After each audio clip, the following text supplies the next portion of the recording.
Yeah. You had an event yesterday where you formally launched the shoe. How excited are you for that? And what's your favorite performance aspect of the shoe? I mean, too excited about it. Nike just told me the shoe sold out in 2 or 3 minutes, I think. I didn't get a pair. Next time, there's another color coming soon, so I'll tell you that. But it's kind of surreal to see, the billboards, especially the one that's on the Hyatt Place. It's a full thing, so just special time for me and my family, and just being a part of the brand, being a part of Nike, and my favorite part of the shoe, the performance aspect is, it's a classic shoe, but all the performance is in the inside. So, I modeled it after a lot of my vintage cars. Devin, what WNBA player do you think Collaboration process? Wow, weird. Yeah, there's a lot going on. what WNBA player mimics your game the most? Which NBA player? WNBA player would you say mimics your game the most? Drew Lloyd. And why?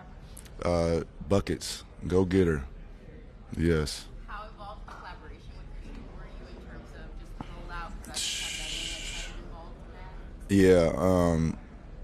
I mean, I wanted to make sure, a lot of people that inspired me were a part of this. And, those are obviously two staples, Diana being a staple in the Phoenix community and, the greatest of all time of the WNBA, in my opinion. And Sean Marion, Kevin Durant, I set a line in the spot that, it's not just my shoe, it's everybody's shoe. And I drew inspiration from everybody, all walks of my life. And, I just want everybody to be part of it. Lastly for me, Steph or I went Steph. I was asked that earlier, but I think it's going to be a close one.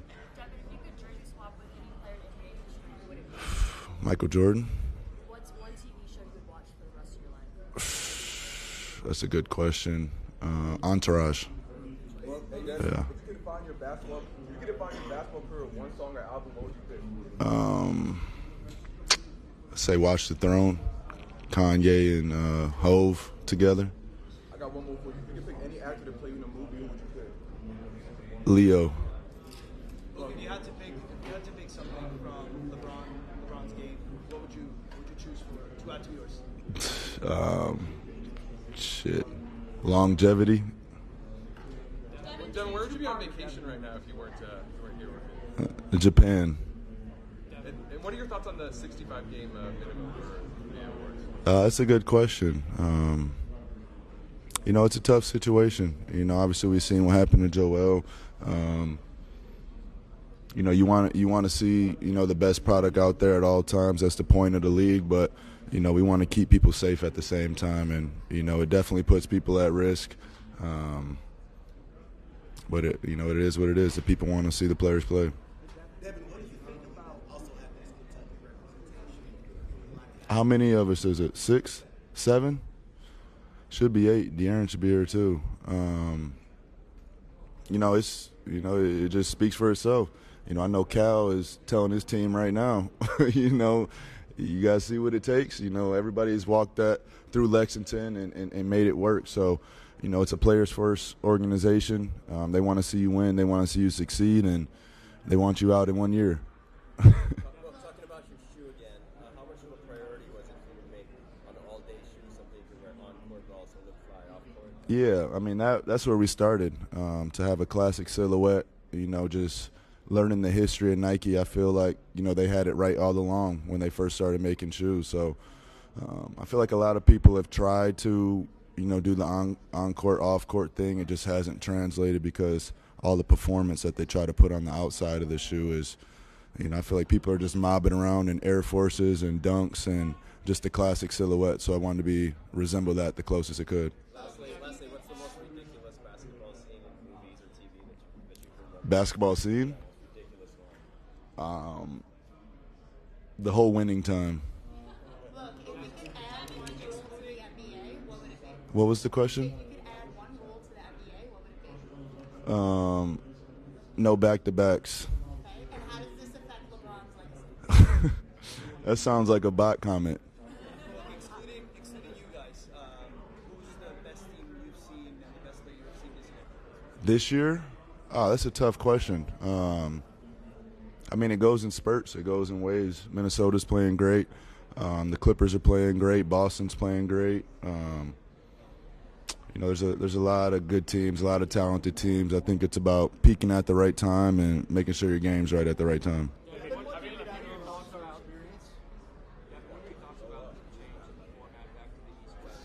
I love it. I think it should have been that way. I think next we should let people wear their own jerseys in the game and go back to the Christmas jersey games. Yeah. Yeah. It's embedded in me. It's in my blood. And, landing in a place like Phoenix was a perfect set for me. So, just getting more in touch with the culture every day that I can. Is it? Yeah. Yes, sir. I thought we was doing a whole sit-down interview, bro. Okay, all right.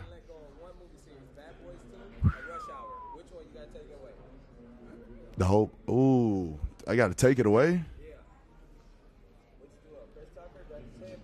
Oh, man. I just watched Rush Hour 2 the other day, too. I know. Also, Chris Tucker. Fuck. Bad Boys Gotta Go. Oh, wow. That's tough, I know. Don't do that to me, bro. And legends.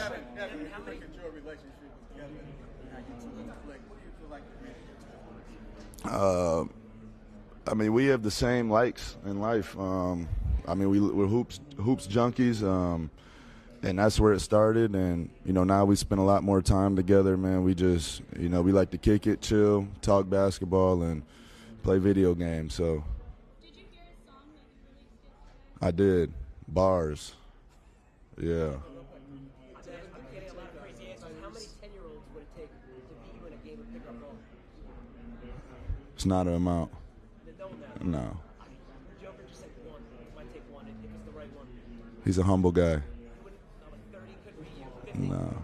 It's one basketball. I know, but how are you going to stop 30 bodies, even if they're 10-year-olds? Not easy. They won't get the ball. I love that. Yeah. Who's the one guy in NBA history that you wish you could have been teammates with at one point? Chauncey Billups. I've heard that one. Yeah. That's my team right there. Big shot Billups. He carry you to where you need to go.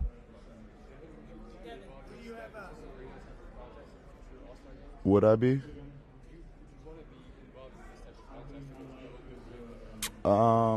Sure.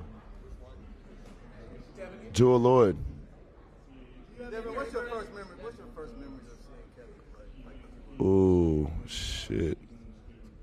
That's a tough question, man. It's in a Sonics jersey.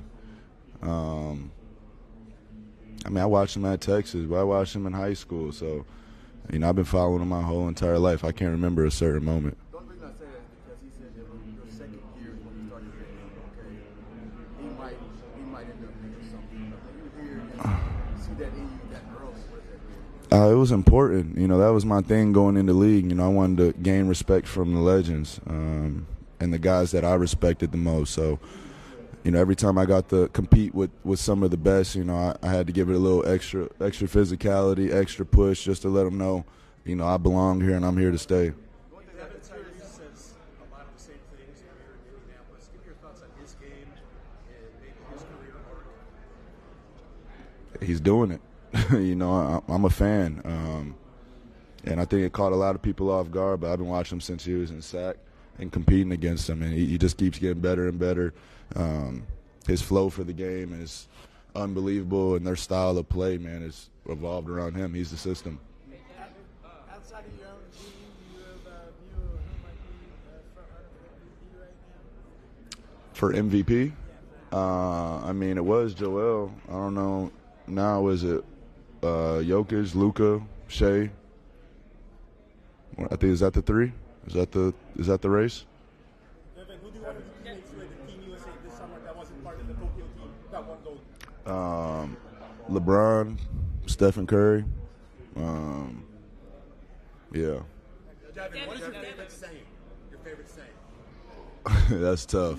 I'm not sure. It's a good question. I'll think about it. Devin, who do you think is the top 5 most stylish guys in the league? Stylish? Russ, Shea, Kuz, Shit, I don't know. Everybody has their own style. When you look at your career, you look at you, Jamal Crawford, y'all had a relationship. You, Chris Paul, relationship. You, Kevin, relationship. How has that helped your career being around those types of minds and those types of people? I mean, those guys are the blueprint. You know, they've done this already, and crazy part is they're still hungry and they're still doing it. That's the common theme amongst them all. I try to chop it up with them and talk history, but you can tell they're still in the moment. They haven't realized what they've done and the marks that they've put on this game. So, you know, they done did shit that's forever that, you know, is going to be here when we're all gone. So, you know, those are the guys. What those conversations like with him on the court? Y'all like having a play or in a timeout? I mean, what are y'all exactly trying to get? Just motivating each other, challenging each other. I mean, he gives me the ultimate confidence to go out there and do what I got to do. And, you know, no matter win, lose, or draw, you know, I feel like I got somebody behind me that, you know, that wants me to succeed. Devin, if you could pick one song to play on your mixtape forever, what song are you picking? That's a good question. Probably Drive Slow, Kanye.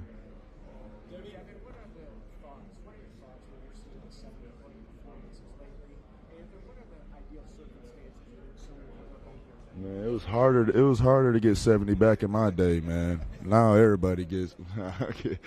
Nah, it's crazy, man. People are scoring the ball at a high level. The talent's at an all-time high, and you know the evolution of the game. People just keep getting better and better.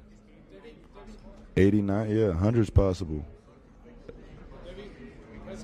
Huh? What do you mean tweaking it? Nah, people are just getting better, bro. Like, even if you change the rule, the players are just going to get better. It's the evolution of the game, you know. So it's not people aren't trying to play defense. It's the style of play. Like, people at an all-time high doing things that, you know, certain highlights that just happen every game would have been stuff that went viral and lived forever back in the day. So the talent's just a whole nother level. My picks for tonight? Of what? Shit, I don't even know who's in either of them, brother. Steph. I suppose you're aware of the efforts that the league is trying to make in order to expand its borders and give more opportunity across the world. What do you think about the new NBA G-League team in Mexico City, the Capitanes, and a lot of players get involved? What was the question? Expansion? Yeah, the expansion and the Mexico City teams. Yeah, I mean, we played a few games down in Mexico, and it was always a good time and good turnout. High elevation down there, though. I was breathing hard through my lungs, but that's what the game's about, man. This isn't a game just for America, man. This is a global game, and, you know, basketball without borders is important. Everybody's included. You see the talent all around the world just keeps getting better and better, and everybody should have a chance. I was already asked that question. Two more. The next event in Indianapolis is going to be March Madness. Who's your national champion? Kentucky. Last one. Be legendary. Appreciate it, y'all.